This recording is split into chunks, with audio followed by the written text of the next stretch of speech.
Hi friends, कैसे आप सब। आई होप आप ठीक होंगे, स्वस्थ होंगे, हेल्थी होंगे, वेल्थी होंगे। बहुत से लोगों में एक कन्फ्यूज़न रहता है, ज़्यादातर यंगस्टर में और सैलरी पर्सन में, कि भाई हमको होम लोन लेकर एक अपना खुद का घर लेना चाहिए या फिर म्यूचुअल फंड में एसआईपी करके इन्वेस्ट करके वेल्थ क्रिएट करना चाहिए। तो आज आज के सेशन में आपको इसी के दोनों के बारे में बताऊंगा मोटा मोटा, कि आपके लिए क्या बेटर रहेगा। हालांकि ये दोनों ही प्लान अपनी अपनी जगह बहुत महत्वपूर्ण हैं, लेकिन किस किस सिचुएशन में कौन महत्व रखता है ये बात हम करेंगे अभी। आज आपको बताने वाला हूँ सारी कंडीशंस। हमने इस टॉपिक पर बहुत सी रिसर्च की है, उसके बाद ही आप तक पहुँच रहे हैं। पहले हम बात करते हैं म्यूचुअल फंड की, इसके बाद आते हैं होम लोन की ओर। पहले आप ये समझ लें कि म्यूचुअल फंड काम कैसे करता है। देखिए, दोनों ही चीज़ कॉमन है, दोनों में एक चीज़ कॉमन है, वो है हर महीने पे करने वाली। यदि आप होम लोन लेते हैं तो पर मंथ आपको एक ईएमआई पे करना पड़ता है, और यदि आप म्यूचुअल फंड में इन्वेस्ट करते हैं तो पर मंथ आपको एसआईपी पे करना पड़ता है। ये दो चीज़ें इसमें एक चीज़ है, ये कॉमन है। अब हम इसे अलग अलग समझते हैं। पहले हम म्यूचुअल फंड एसआईपी की बात करते हैं। एसआईपी में पावर ऑफ कंपाउंडिंग काम करता है। म्यूचुअल फंड में आपकी असली ताकत जो है वो पावर ऑफ कंपाउंडिंग की है। ये अपनी शक्ति प्रदर्शित तब करेगा जब आप एक लंबा समय तय करेंगे। अब हम मान लेते हैं कि आपने 20 वर्ष का समय तय किया है, मतलब 240 एसआईपी का लक्ष्य बनाया है।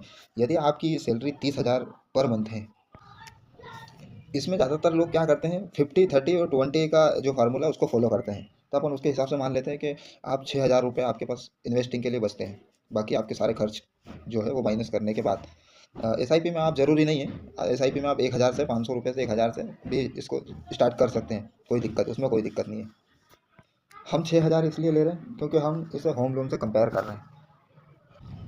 माना आपके पास 6,000 रुपये आपकी बचत होती है, आप अपना फ्यूचर सिक्योर करने के लिए उसको एसआईपी करते हैं, उसको इन्वेस्ट करते हैं। तो यदि आप 6,000 रुपये पर मंथ की एसआईपी करते हैं तो 6,000 मल्टीप्लाई 240 बराबर ये बनता है, 20 साल में आपका जो इन्वेस्ट हो जाता है वो टोटल हो जाता है 14,40,000 रुपये। आपका टोटल इन्वेस्टमेंट हो जाएगा। अब म्यूचुअल फंड आपको इसमें रिटर्न देता है इंटरेस्ट ब्याज के रूप में, केवल इंटरेस्ट देता है 45,54,888 रुपये। तो ये टोटल मिलाकर आपके पास हो जाएगा 59,94,888 रुपये। ये केवल मैं 12% की रिटर्न के हिसाब से जोड़ रहा हूँ, बल्कि म्यूचुअल फंड में इससे ज़्यादा ही मिलता है। एक गिरी से गिरी हालत में 12% तक आपको म्यूचुअल फंड रिटर्न देता है, तो हमने इसकी पूरी 12% ही ले लिया हमने। अगर आप उससे ज़्यादा जाएंगे और उससे ज़्यादा भी मिलता है, हमने कम से कम रिटर्न के हिसाब से मल्टीप्लाई करा है। आपको यदि चेक करना है, आप गूगल पर जाओ, गूगल पर जाकर S I P calculator search करना। एस आई पी कैलकुलेटर में आप जो भी डालेंगे आपके सामने पूरा क्लियर हो जाएगा। अब आपका टोटल अमाउंट हो गया 59,94,888 रुपये। और महंगाई तो बढ़ेगी ही। आपको पता है भारत का जो एवरेज है महंगाई का 6 से 7% दर है, हम 6% ले लेते हैं। अगर आपका अमाउंट 59 लाख रुपये हो जाता है तो 6% सालाना की महंगाई दर के हिसाब से अगर हम इसमें से माइनस करते हैं तो उस समय का आपका 59,94,888 रुपये आज के 32,06,000 रुपये के बराबर हो जाएगी। इसकी वैल्यू हो जाएगी। जो आज 32 लाख रुपये को हम जो वैल्यू देते हैं वो वैल्यू उस समय 59 लाख रुपये की रहेगी। प्लस साथ में आपको टैक्स भी देना रहेगा उसमें, और म्यूचुअल फंड का कमीशन वगैरह सारा कट के उसमें आ जाएगा। अब आते हैं होम लोन पर। होम लोन में 50 30 20 वाला फार्मूला काम नहीं करता है। इसमें ज़्यादातर ये रहता है कि आपकी सैलरी का 30% भाग या 40% भाग ईएमआई में देना होगा, उससे ज़्यादा नहीं दे सकता इंसान। यदि मान लो आपकी इनकम 30,000 के हिसाब से 12,000 ईएमआई के लायक हैं, यदि आपके 12,000 रुपये महीने की आप ईएमआई पे कर सकते हैं, तो बैंक से आपको 14 लाख का लोन लेना चाहिए। उस हिसाब से आप अपने घर के लिए 8.5 ब्याज दर के हिसाब से 20 साल में 29,15,886 रुपये पे कर चुके होंगे।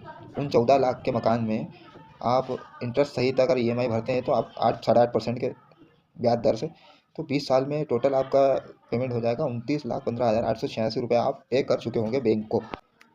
अब आपको देखना ये होगा कि आपने जिस लोकेशन पर मकान लिया है, क्या उस मकान की कीमत 20 साल बाद 29 लाख हो जाएगी या उससे ज़्यादा। तो जाहिर सी बात है, लोकेशन अच्छी होगी तो उससे ज़्यादा ही होगी। आप ये भी गूगल पर जाकर सर्च कर सकते हैं होम लोन कैलकुलेटर के नाम से, तो आपको ज़्यादा बेटर रहेगा और आप अच्छे से समझ पाएंगे इस चीज़ को।